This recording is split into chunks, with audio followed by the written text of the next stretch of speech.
always pride myself on being able to connect people. And I genuinely love it. Like if I'm having a conversation with somebody, I'm like, oh, you would love to talk to this person. And I just love getting to do that. I don't think about that it's like, I love doing that. I love asking people, like, okay, I'm so intrigued. I have 55 questions for you.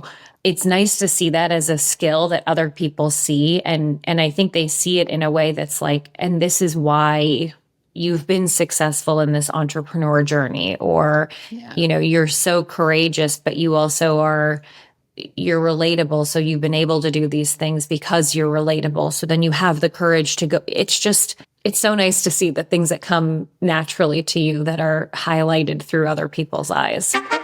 Hello, and welcome to Working Your Way, the podcast dedicated to exploring the journey of authenticity in the workplace and discovering how to navigate it your way. I'm your host, Sandhya Sudhakar, and this episode is part of a series called Tools to Work Your Way. Now, in this series, I'm introducing you to my favorite tools, the ones that have really shaped my own personal and professional growth the most and helped me show up more authentically in my own career so that I can work my way. We'll cover some more corporate assessment tools and some tools that are not typically used in the workplace. Now, these tools aren't about defining who you are, but instead about helping you uncover insights about yourself, what you're great at, how you best operate, all so that you can show up more intentionally in work and in life.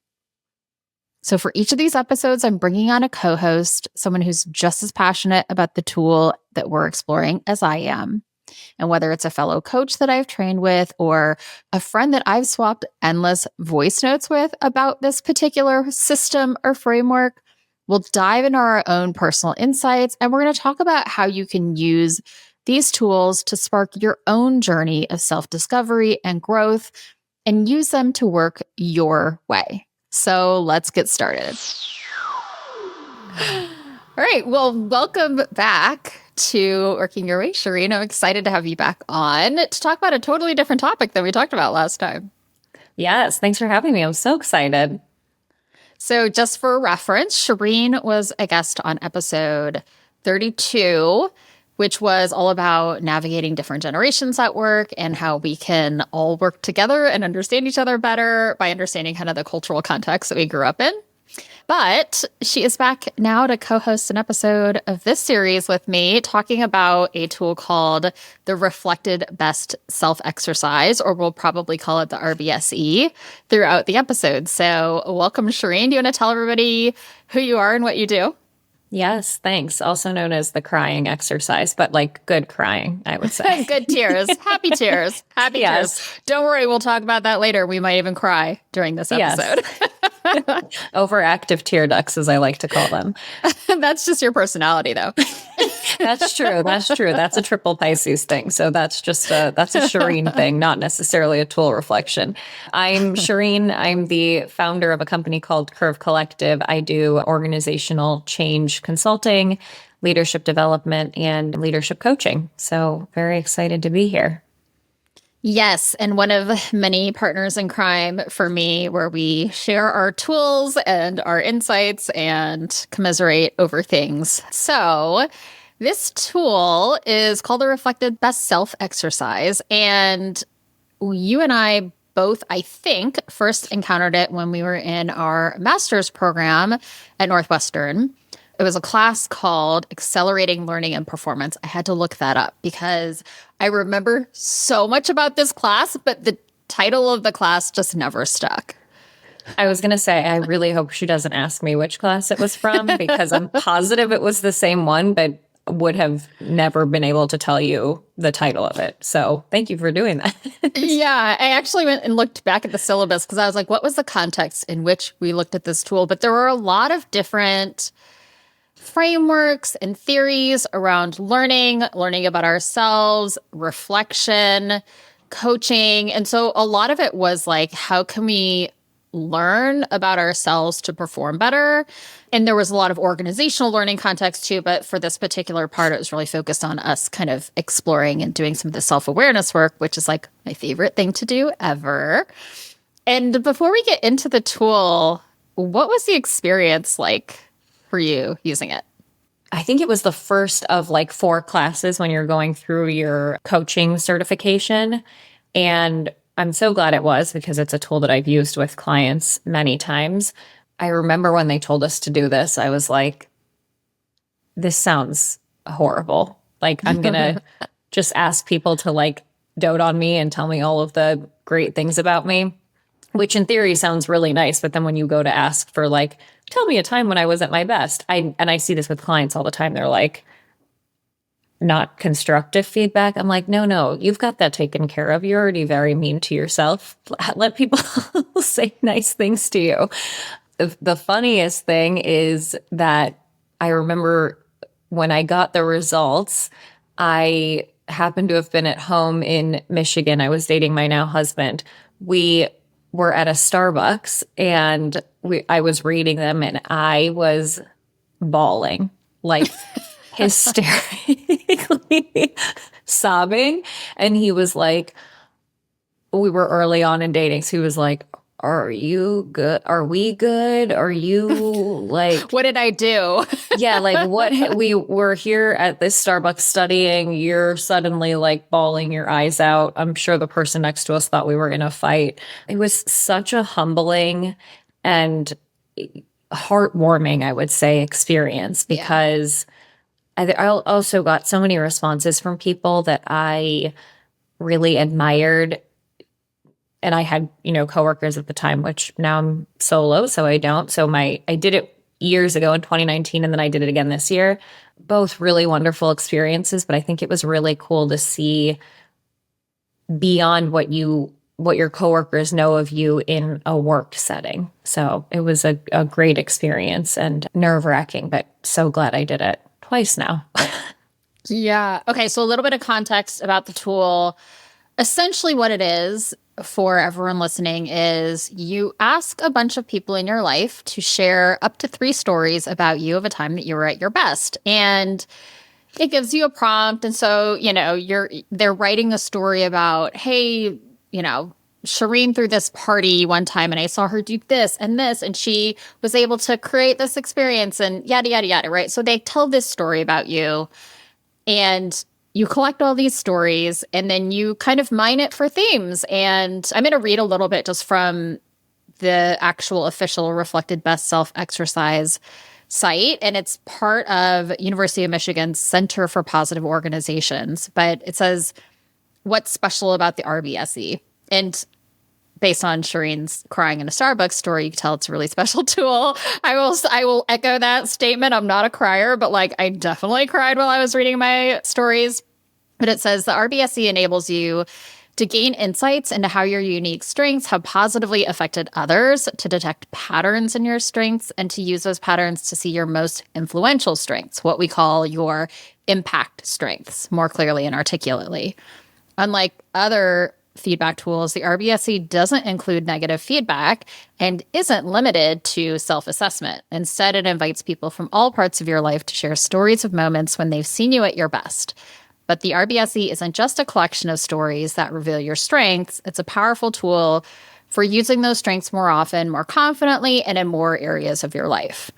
So the idea here is what is that best self of yours that gets reflected back to you through the people that know you really well, that work with you, that are part of your family or your close friends. And I would totally echo, heartwarming is such a good word to describe it, because honestly, yes, I was crying happy, lovely tears, but also this feeling of hearing the best of you that other people see is just it fills you up in such a really special way. And so I rave about this exercise. I also use it with clients. I've talked about it on this podcast several times in several different episodes.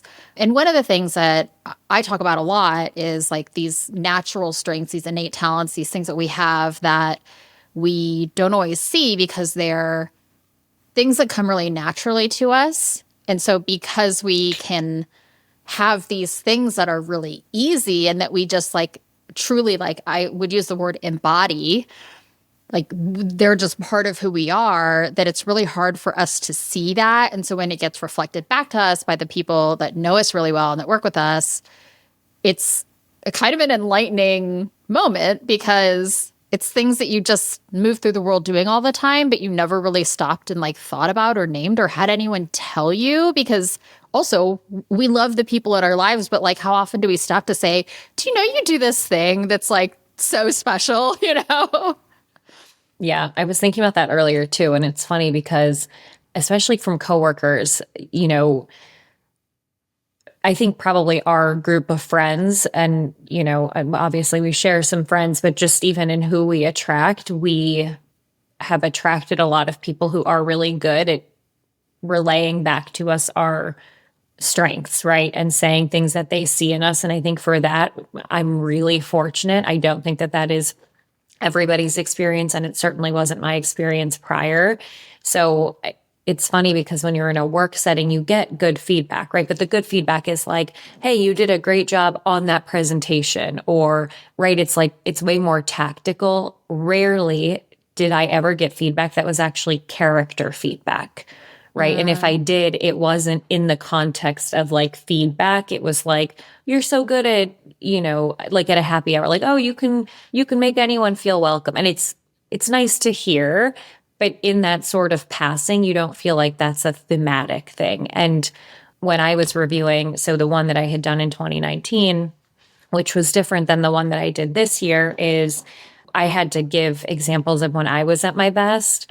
And it's so funny. And I think I was also in a very different place at that time. I had like wild imposter syndrome. You know, I was like, how did I get into Northwestern? They're going to find me out. So all of my ideas of when I was at my best were so tactical too. It was like when I was in this client meeting and, you know, and none of my feedback had anything to do with actual tactical deliverables. It was like, Nobody said you were like great at putting together a PowerPoint deck or doing a VLOOKUP, which is probably what you put in your stories. right.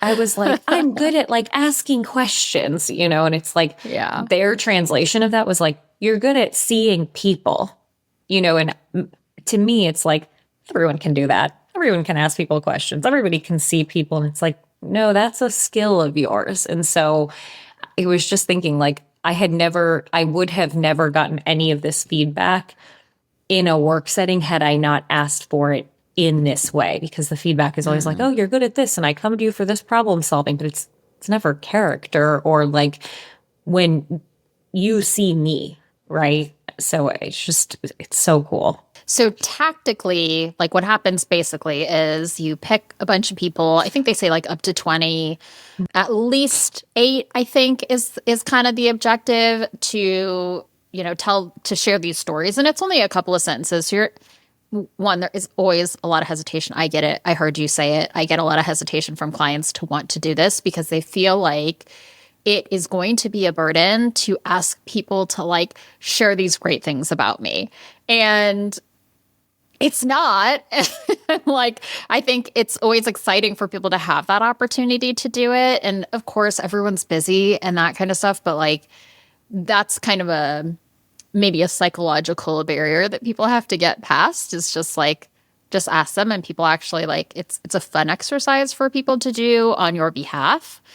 But there's a system that you can go through that I think it's like $70, where, you know, if you're a busy professional and you want to just like input the emails in there and have it remind people, it will bug people and remind them to submit their stories, and you set a deadline and all that kind of stuff. Or I've had people do it even just kind of like DIY. You just send the prompt to people. And I know that's something that you do fairly regularly, is to kind of like just refresh this. And so do you want to share a little bit about like what you do, like in a kind of just more ad hoc way?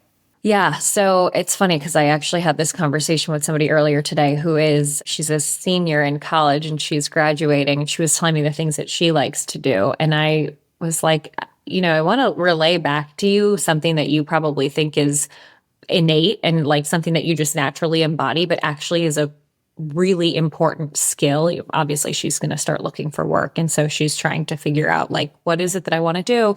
And I told her about the exercise because I was like, this would be a great way for you to see gather feedback from your peers or your friends or whoever so that you can start to see some of these thematic responses. But what I do is I try to do it quarterly. I definitely don't do it as often as I used to, but thanks for the reminder. I'm going to get back to that. Because I now, a solopreneur and don't have colleagues. I do have people that I collaborate with, but obviously work with them in a different context and meeting a lot of different people. I send questions every quarter that I always preface by saying, no need to share any constructive feedback. I've already got that taken care of. The thing between my ears has that taken care of. So there's already plenty of negative, feedback going on in here. I would love to hear, more positive things. So I always ask, what is my superpower? And what is one thing that you think I should celebrate about myself more often? And it's so cool to see, and it is an interesting experience. I think I have the benefit as an entrepreneur of being like, hey, I don't have any peers. You and I connected. I thought we had a great conversation. We had some good thought partnership. I would love to know sort of your perspective as a, kind of your first impression.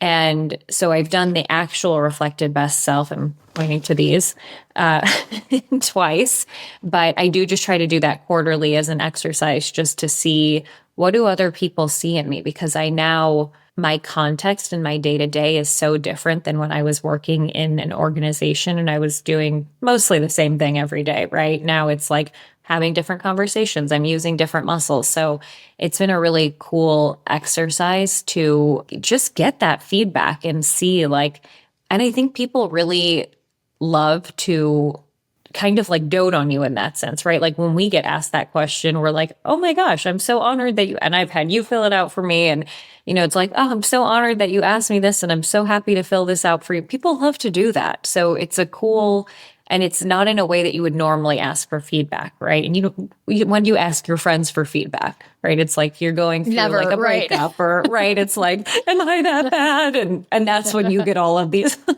Yeah. And it's usually you're amazing. It's not very specific, Right. But it's yes, we get validation, but we don't get that that specific lens of this is something that I would come to you for. This is something that I see you doing out in the world that you just exude, Yeah. And it's so cool to see and I think it's also when you're not in the room, makes me think of this is how people talk about me. I mean, hopefully, right? But it's how would you describe this person? And I love the idea of the themes that come through are I love that that's how you see me in this positive light, right? Of course, I'm not asking for negative feedback. So it also could be and, she's this, and this, but I'm just going to pretend that part doesn't ever happen. And that's fine. But it's just so heartwarming. I feel like that is the word for it for me. And both times I did it, I was hysterical. And the second time I did it, so I was at Starbucks. The second time I did it, I was on a women's retreat.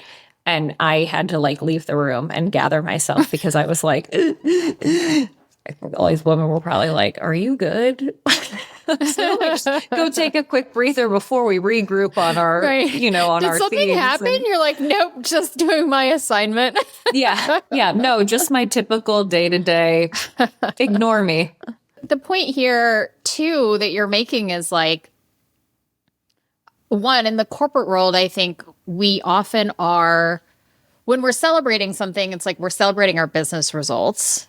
And sure, oftentimes, in a performance review or things, we're going to call out a couple of strengths, but they're usually data analysis or presentation or, could be something management related, but it's not often something that is so intrinsic to kind of who you are. And the other thing is we get a lot of constructive criticism and feedback and how can you get better? And I'm certainly not one to speak because I am the first thing I want to know from everybody all the time is what can I do to get better? And it's not because I am focused on the negative, but I always want to find that thing that I can tweak, right? What's the low-hanging fruit that I can address? But we are, just like human brains are wired to seek out the negative, right? We're wired to see where we're deficient or where we can improve or what's not right about us instead of really saying if I do nothing other than just like be myself and walk into a room, like these are the things that I'm bringing with me. And I think also as women, and for me, I'm like, I have a lot of self-deprecating humor, but for me, it's like, you are not going to tell me something negative about myself that I don't already know. So I'm going to tell you what's negative about me so that you can't catch me off guard. Right? You're like, hi, let me tell you all my flaws so you can't share them back and use them against me. And I'm like, also, this isn't an exhaustive list. It's just what might be at the top of your head. So just trust that I've got it covered. How about you help me in this sense?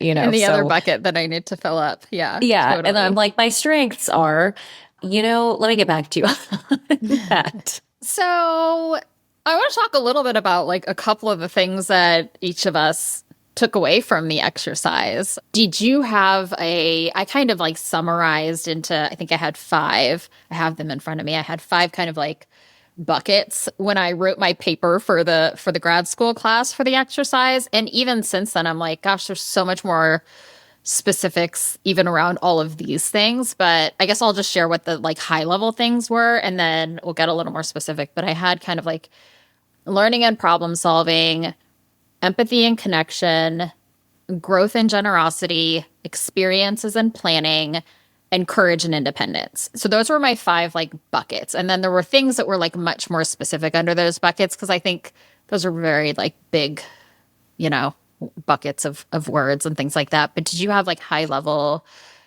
themes that you summarized? I did. And it's funny because in hearing yours, I'm like, yes, yes, yes, yes, yes. Like that's also, we're kind of similar. So like the funny thing is like, yes, all of those things are totally you.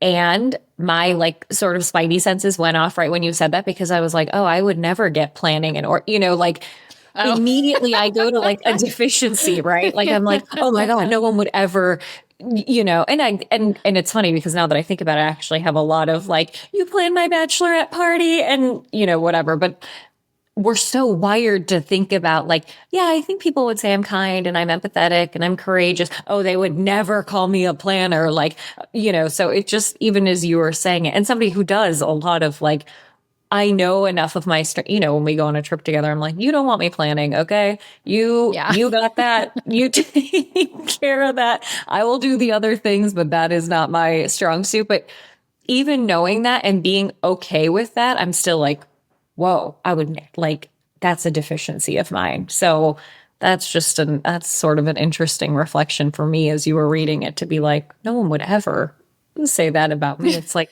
you're on a podcast talking about your strengths and somehow you're focused on this weakness. Right, so. what you're not good at.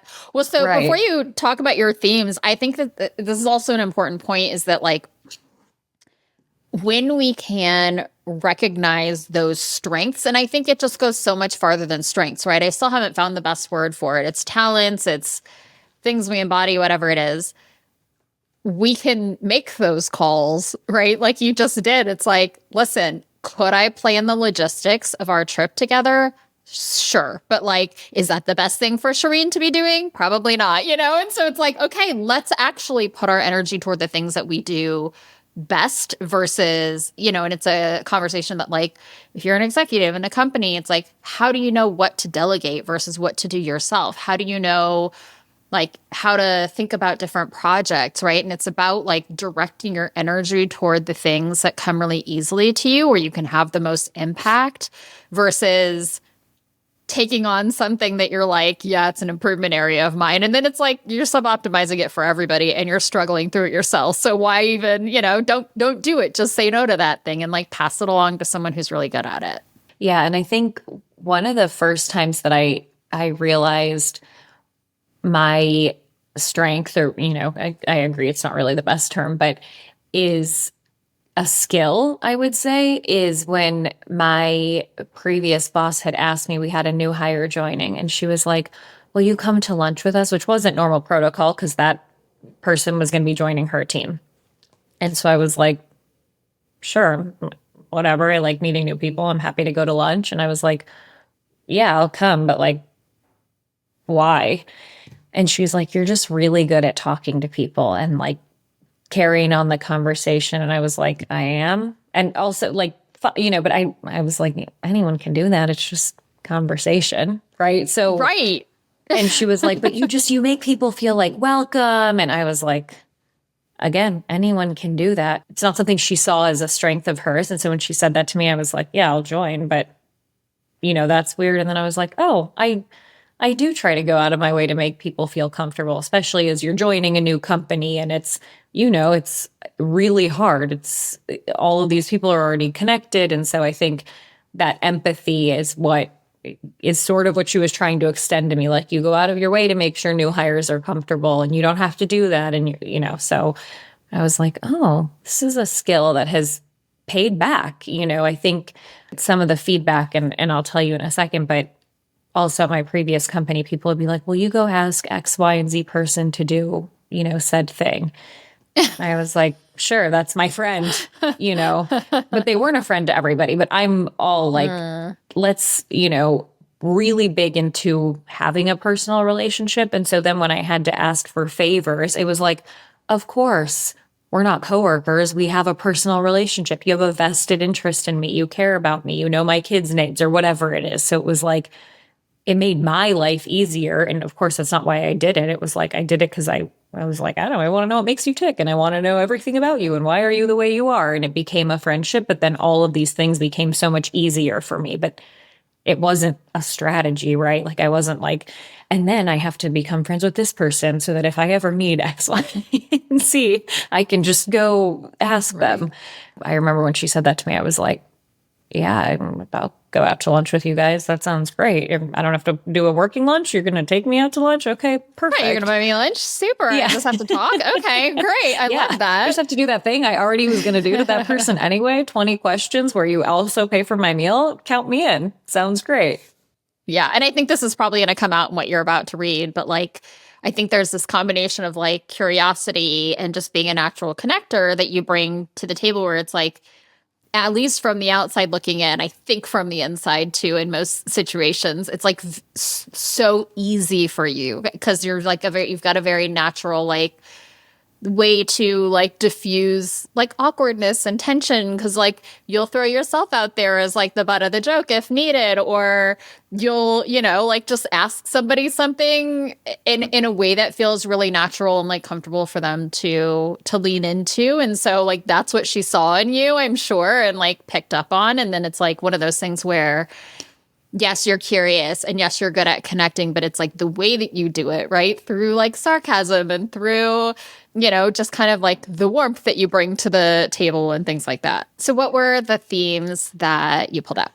So this is like, it wasn't said, egoless, which was like, you have no ego. You make yourself really relatable to people immediately. And then thoughtful, courageous, extend kindness. I can't even read my own notes.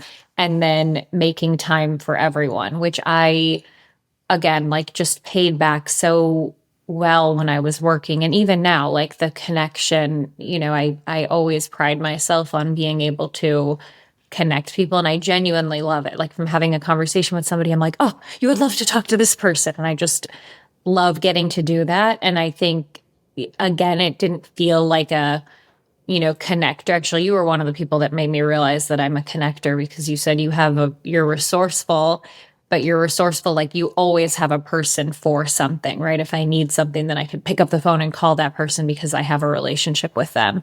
And again, I don't think about that it's like, I love doing that. I love asking people, like, okay, I'm so intrigued. I have 55 questions for you. It's nice to see that as a skill that other people see. And I think they see it in a way that's like, and this is why you've been successful in this entrepreneur journey, or, you're so courageous, but you also you're relatable. So you've been able to do these things because you're relatable. So then you have the courage to go. It's just these things that you never think about as like, oh, I'm going to polish my skills of like being a great communicator or like being a great, curious person. So I can go ask these questions so I can get this in return. It's so nice to see the things that come naturally to you that are highlighted through other people's eyes. Yeah, I want each of us to like read a couple of the things from ours and maybe like share a little bit about the insight. But like really the series is about how do we use these things to gather insights about ourselves that we can use to help us work more authentically or build a more authentic career or navigate our career in a way that like works better for us. And so I think in and of itself, like understanding your strengths and talents and the qualities that you embody is like, that's the answer to the question, right? Like that's how you work more authentically. It's what do you delegate? What do you keep? What do you lean into? What do you like direct your work toward? But I think also if there's anything like more specific that you've like picked up and integrated into your career from yours, like share that too. This was really eye-opening for me because, you know, when you start a business, and it doesn't even necessarily have to be this, but like when you're in a company, right? It's like, don't trust anyone. Not everyone's your friend. And so how do I strike this balance of like having my guard up, but also trusting people? Because I do feel like trusting people is how I've gotten a lot of really wonderful relationships out of life. And it's trusting them first versus like, you have to earn my trust. And of course, like, has it burned me? Yeah, probably once or twice. But in the grand scheme of things, it's like the way that it's paid off has actually been so much better that I can forget about those one or two times, right? Somebody that I really admire, when she wrote one of my stories, one of her feedback pieces was, I used to be very skeptical of people I didn't really know, and it was hard for me to open up and trust. I always thought, what are they really in this for? But through your friendship, support, and introducing me to people I didn't know who happened to be great people, I now look at things differently, at meeting new people and at being more open easily. You've made me a better person through your examples. And I just remember that is a practice. Like, every time that I was like, okay, don't share this information with somebody, or like, you know, even in our group, right? We have the four of us, we send each other PowerPoints and things that like will really help one another. And we're all, in a sense, a group of four of us girls are all, you know, entrepreneurs. We're competitors in some aspect, right? Like we could all go after a lot of the same business. There's always this like, not anymore, of course, but it's like, should I send this to somebody? Should I trust them? Do they, you know, and it's so to see that somebody else has taken that, and because it's been a practice for me to keep that muscle and like, don't let the world change you and stay true to this, to see that that's impacted somebody else. And she's given me this feedback before, but you've given me a way to view people differently. Like I just now am more inherently trusting of people until they give me a reason not to.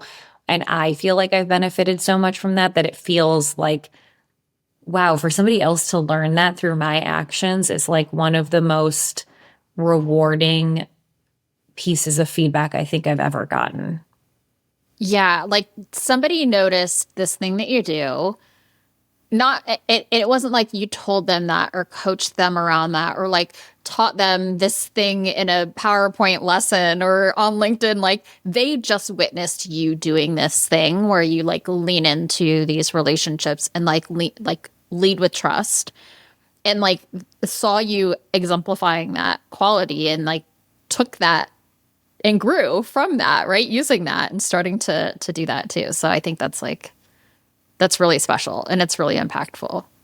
It's interesting because, to go off on a little tangent, one of the things that we've talked about, like what I believe is your Enneagram type 6 is like, type 6 is like embody all these things of like building great connections and having a ton of empathy and being like really loyal and really reliable and don't always trust right away. And so it's interesting for me to hear you say, it's been a practice for you to like not let the world be a scary, dangerous place where you can't trust people, but to like lead with that and let the evidence prove to you that it's okay to do that. And so it's cool because it's like a thing that you've worked on. Mm-hmm. And that's, I think, for me at least, it would be like even more special for someone to notice, because it's like, yeah, I do this and I do this intentionally and I try and I want to, you know, show up this way. Yeah. And I think, you know, at this point, it's not work anymore, but it's automatic now. Right. But there are so many instances that tell me otherwise that, you know, there are so many things that I've been reworking and trying to, like, don't mix business and pleasure. And that's something I've been trying to rework for the last 3 years, because I've done so much work with my friends in this, entrepreneur space, and I absolutely love it. And it's been so rewarding and so fulfilling. But there's so many other things that are like, don't trust these people, don't. And so I have to be really cognizant about what comes into my filter. And so for somebody to recognize something that I do that I'm constantly like, no, I like this about myself. I like this about myself. I don't want to be impacted. I don't want to be hardened by this. And then for it to impact them is such a cool thing to see recognized. Yeah. To change them. Like, it changed them. That was the one that I just was like, no. That was the straw that broke the camel's back for me when I was reading this. I was like, and mental breakdown ensues. This would be the moment.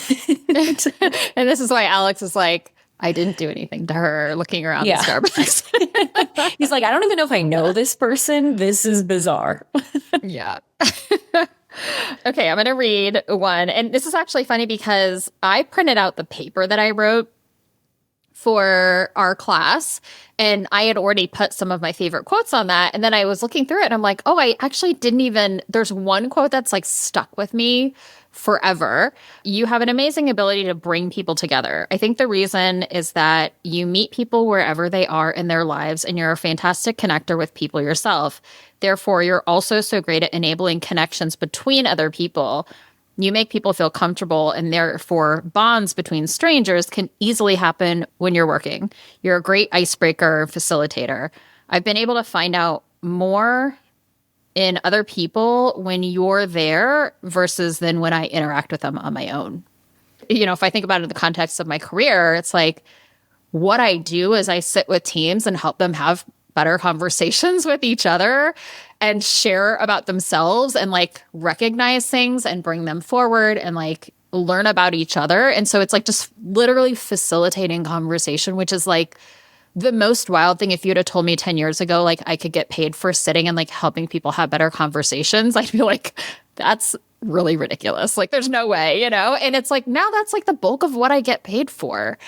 And so I think that to me, it was really cool because even before all of this, right, I was in the very early stages of my business, but it's shown itself to be true, like more and more. And then the flip side of that was, okay, I'm going to read one more and then I'm going to make you read a couple.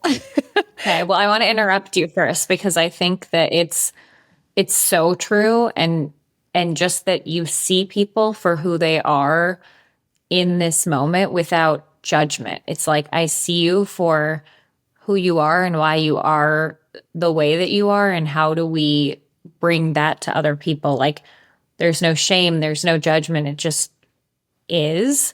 And I would agree with that you learn more about other people when you're around, because you are, even when we've come to your house for like, barbecues, you're like, oh, Shereen, talk to this person. You sort of like tee it up and then, go do your thing because you're hosting, and, it's always so wonderful. But then we already have this foundation that's deeper than just having a conversation of like, what do you do? And how do you know this person? Right. You've already laid the groundwork of like, jump into this immediate connection, start here, forget the small talk. It's an amazing skill. And of course you don't think of it as that because you're just getting to know people and then relaying what you see in them to somebody else. It's interesting to me because I think about like, for, all of this time and these people that I knew for years before they shared these stories about me, like I didn't know Enneagram. I didn't use this framework or this tool to like see patterns in people or bring them together, help them have conversations. But like I was already doing that thing. And so it's like that just added like a layer on top of it of what I was naturally doing. And now I have different language or different context or something like that to kind of like facilitate that even further. But it's cool to kind of think about, like, I was already doing this just without this tool and this language and this framework for conversation, And so that was really special. And then the kind of flip side was like helping people see things about themselves or like inspiring them to get curious about themselves, which is like so much of, what this podcast is about, what my business is about. But this was in the kind of like growth bucket, was like Your strong sense of self and continuous learning make you interesting to talk to and learn from. You always inspire something new in me. And that's the word. You're inspirational and always aspiring to grow. And you have an ability to bring others along with you, driving a sense of togetherness and that quest to learn new things and see new things and seek out betterment. So like the thing that's so cool about this is like it's this thing I just embody. Like I love to learn about myself and I love to learn new things. And then I always like I'm so excited about them. I want to share them with other people. And and people notice that and they get something from that, right? It gets them curious about, oh, I want to kind of follow in that path, or I want to learn too, or I want to grow too. And so that to me is really special. It's something I'm like I hold really like dear to my heart, Yeah. Well, I think that you also do a good job of challenging or like, wait, why do you say that? Or like, where does that come from? And of course, for people in our space who are used to that reflection, which is sometimes I'm sure we're both like, oh, can I just turn this off for a moment? Like, do I have to overanalyze We're like over everybody? reflectors. Yeah. Right. Or like, can I just find that person annoying and not have to like analyze what made them this way and try to be so forgiving? But for people who are No, but what's the story you're telling yourself about them, Shereen? Like, I know, right. You're like, what? But if you're annoyed with them, then like it's a reflection of you. And it's like, no, they're just annoying. And I just want that to be enough to be able to move on. But I think when people aren't in a space of like, constant reflection or knowing how to question those things, which is most of the people that we work with, and not in a, that is what we do, right? But so then when you ask those questions, and even just in a regular conversation, right? Not in a work setting, but like, oh, wait, like, why do you think that way? Or like, where do you think that comes from? It's like, that's often the first time anyone's ever asked somebody to challenge their own what we call mental models, right? Or to challenge their thinking, or I always do this, or I never do this. And it's like, well, wait, why do you say that? Right. And you invite that reflection where people have probably never held space for that in a normal conversation, in a day-to-day conversation. And you do it in such a curious way that it's not, again, there's no judgment. It's like, no one's ever asked me that. It's also why I am a riot at a bar, because I'm like, okay, but let's get to the childhood trauma behind why you do that. Yeah. And then I'm like, okay, no one's ever going to want to talk to me again at a party. Yeah. Well, even Alex sometimes is like, are you going to ask this person about work? I'm like, I have to. I just must. I must know. I'm so fun at a party. You know me, though. I'm like, okay, it's 9:00. The party's over. So I'm always like, don't worry. I won't be here too long. Right. Exactly. I'll come in. But while I'm here, 3,000 questions for you. And yeah. Yeah. Do you have another one that you want to share? Yes. So this was actually one that I got from somebody that I work with in a consulting capacity. So somebody who's at a client, and, we've had a decent amount of engagement, but not a ton. And first of all, I was so honored that she filled this out. I was like, that was so, I mean, when I sent it, I was like, man, she's probably not going to fill it out, but whatever. Yeah. And then she wrote 3 different stories. And I was like, okay, ma'am, winner. Like, you barely know me, and you seen these things in me. Yeah. In her defense, she is a therapist, so analyzing people is part of her work. So she probably was, coming up with 3 was like, I can read you like a book. She was already collecting the stories. Yeah. Yeah. She said, you make a deep investment in every person on the team, creating a bond of trust and a sense of safety.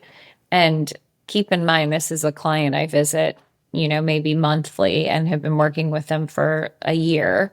And so, I'm there for 2 or 3 days at a time. It's not like I have this really long-term relationship and I'm there all the time. And so I think just to see that is really cool. And then she said, you seek information, ask relevant questions, seek solutions with feedback, know how to have difficult conversations, step into and not away from complex problems, provide consistent feedback and support, and are committed to building positive relationships.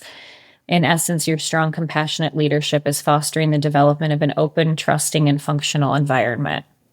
Wow. And sometimes like when we do work, I don't know about you, I'm going to make this assumption, but I think sometimes when we leave, because it's so innate to us, we're like, did we even make a difference? Like, was my presence, like, I know that you guys had a good conversation and like, yeah, maybe I helped to facilitate it, but like, did I really do anything? And so to feel, this is just like high performer imposter syndrome, you're like, well, we could have had that conversation at dinner. No, they couldn't have had that conversation at dinner. Like you created a safe space. You held that space. You asked the right questions. You met people where they were. And so for somebody to see that and for somebody to see it in a setting that's like I said, I see them 2 or 3 days out of a month, if that is just like, oh, I do that. Like oh, you couldn't have had that conversation if I didn't already, create this sense of trust and see you and right. And I think doing that is knowing like, how much can I push this person and when do I have to pull back? Right. And what would they be comfortable sharing and what would they not? And I don't think that that's something that you can teach to people. I mean, I think eventually, yes, but I'm just thinking about like, if I were to read a book on that, it's like, how would you tell somebody? How do you know? Yeah. Right. And this is how you know when that person is, uncomfortable without them breaking out in hives. So it was a really cool response of like, your compassionate leadership is fostering a development of an open, trusting, and functional environment is like, me? I helped with that just by, and I love it. I love the work. I love going there. It doesn't feel like work. It's like, oh, I'm meeting these people. I'm having these conversations. I know, their kids' names or their husbands or their, whatever their spouses. And yeah, it's just like all of that is done just by showing up authentically. And not exhausted at the end of the day because it doesn't feel like work. It feels like me. And I think that's the thing that's really cool about, and maybe why we both do sometimes suffer from this almost like reverse imposter syndrome. It's like we've both now built businesses that are so intrinsically tied to what we love and what we're good at and kind of this natural way of being. And it's easier to do that when you work for yourself, of course. Right. But then you have this flip side of things where it's like, I'm doing so much work that feels easy to me because I am using just like how I show up in so much of what I do, that then there are times where you walk away and you're like, God, I hope they like got some value out of that. And I had a coaching client that's come back to work with me after a couple of years and two job transitions. And he's like, it feels like I'm just asking. I mean, it is. I'm just asking him questions. I'm reflecting things back to him. At the end of the session, I was kind of like, he's probably going to be like, I don't need to pay you for this anymore. And he's like, I am so glad that we're doing this because that helped me so much. I was just like, okay, it's so. Like, meanwhile, I was about to cry myself to sleep because I was like, I didn't do anything for you. And yeah, it's like the occupational hazard of aligning your work to your strengths is that you assume that you've done nothing when you really helped a lot. So. Yes. I just had that conversation with somebody because I was like, did we do anything? And her, she gave me feedback that was like, and then you did this and then you held this space. And I was like, I did. Are you sure? Are you just telling me things to make me feel better? But it's so, and I often tell people, and I know that this is a very, like, we're so privileged to be able to do this 100%. Work that we love because most people don't get to do work that they love every day, but it doesn't feel like work. And this exercise and just getting that feedback quarterly or, helped me realize like, this is what I want to do for the rest of my life. And like you said early on in the conversation, I know I can get paid for this. Like, this is great. I can make a living out of like caring about people and showing up. And it's, of course, there are so many challenges. There's lots of other things that go along with it. Yeah, too. But right. But creating that relationship and that trust, it comes easy. And that makes all of the other more difficult things easier. Yeah, it's so true. A couple of things that I want to say around like, yes, of course. So if you work for yourself, like, I think I did this exercise, the first time for me was in 2020. I think it was 2020, right at the like very baby beginnings of my business. And so like this exercise for me has helped me see like, okay, that deep dive, like research and, diving in and learning things and all of that stuff is actually something that is valuable to other people. Like that kind of for me helped give permission to say like, I don't need to stop that. And in fact, it's something that I get to like indulge myself in. Whereas I could have maybe passed that off as something that like, oh, you don't need to like learn another thing or like do another class, like stop doing that. But in this way, it's like, oh no, when I do those things and then I find something that works and I share it with people, they get a lot of value out of it. So like I get to actually make that part of my business now. Like it really helped me lean into some of those things that I do a lot more of now in that sense. It's so rewarding and it's such a cool thing to be. And of course, there are so many elements of our business that we're like, this is so draining and daunting and I don't want to do this. And when we're lucky enough to be able to pass those off to other people, it's so lovely, but it's so cool to be able to craft things in like I really enjoy this piece of it. And it also could be a here and now thing, right? Like I really enjoy this piece of it here and now. So this is where I'm going to focus a lot of my time and energy. And I think for both of us, if there are things where we're like, I'm not so passionate or great at X, Y, and Z, I can pull somebody in that I know can complement me in these ways. And I think we both know, I'm going to go out on a limb here and say when somebody calls you to partner with you because they see something in you, it's so cool. It's like this person is willing to put their name on me for their business because they see this as a strength of mine. And I get to be paid for that. That's a fun, enjoyable, thing that's inherent to me is just, it's so awesome. Yeah. So if you don't work for yourself, I truly believe this exercise is just as valuable, right? Because one, you're still seeing those things that you don't get to hear on a performance review. There's also so much flexibility that we don't really even ask for within our current day-to-day, but it's like, how do you, whether it's career moves in the future or like even projects that you're going to work on or an approach that you're going to take or a way to work that you can advocate for in your current job, like all of this insight you can get from an exercise like this can like contribute to all of that. So, not working for yourself doesn't mean like this isn't going to be incredibly valuable. In fact, I think you can use it in a lot of other ways too. Mm-hmm. And I would say probably most of our clients every client I've had do this has been in a corporate environment.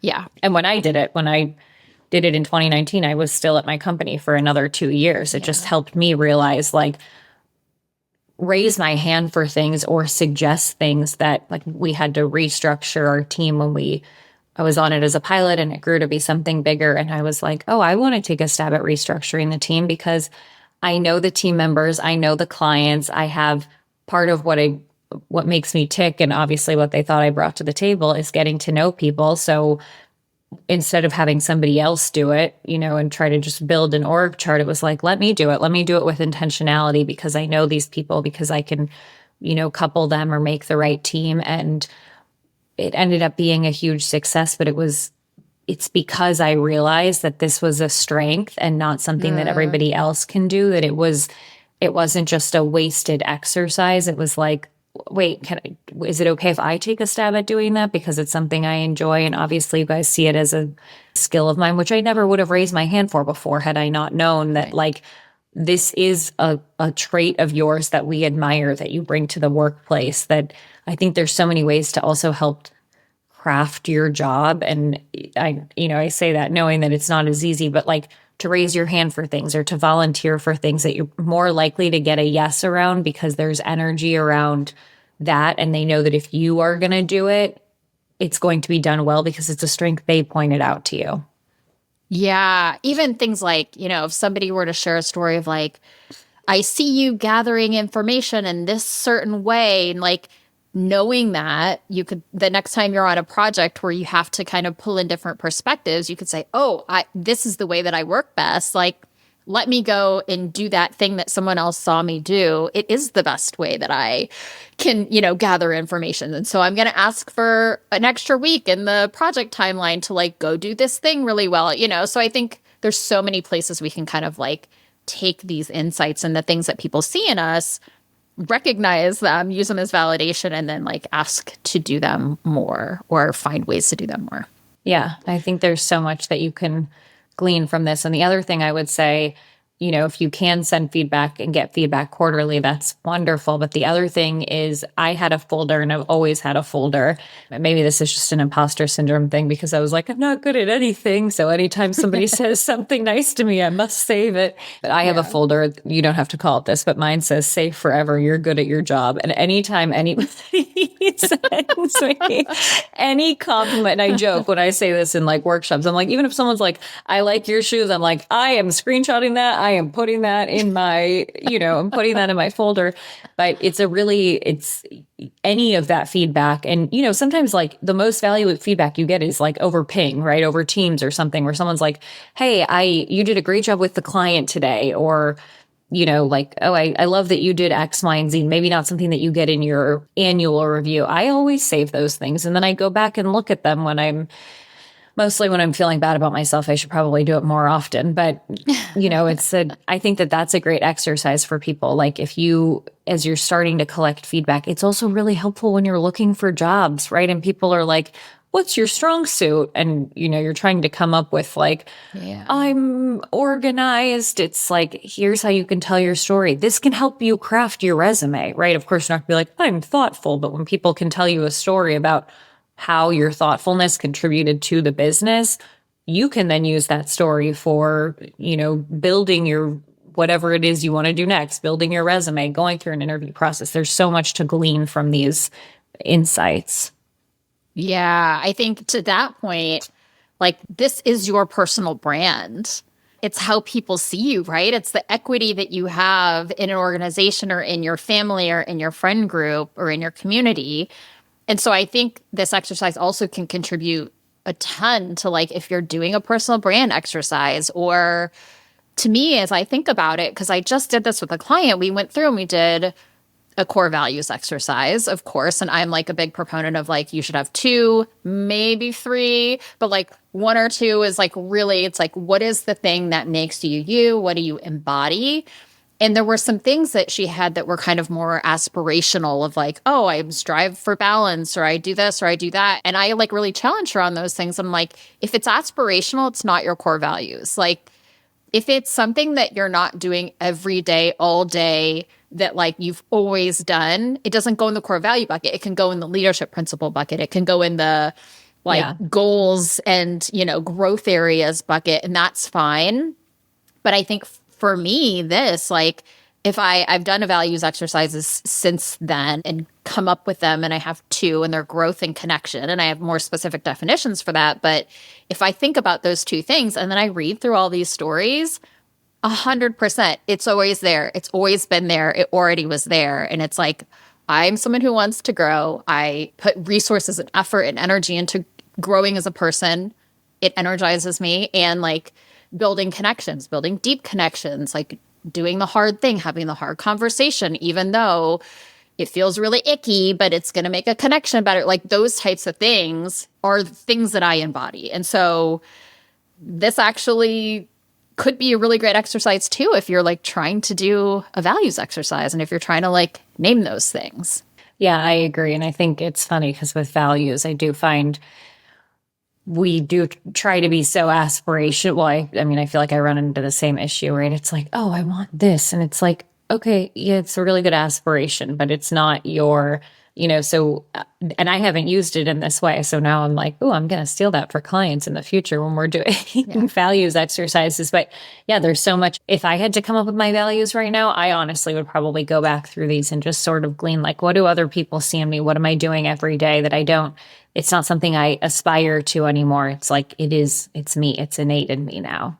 And it is truly, like you said, it's the gift that keeps on giving. Like I will go back to these every once in a while and read them. And some of these lines have stuck in my head and I'm like, I've built my business around them. Like that's pretty cool. So yeah, that's awesome. Okay, well, thank you for being on. We'll put the link for RBSE in the show notes. We'll put Shereen's links in the show notes. And yeah, I think that's a good place to stop. Awesome. Thanks for having me. Thanks for being on.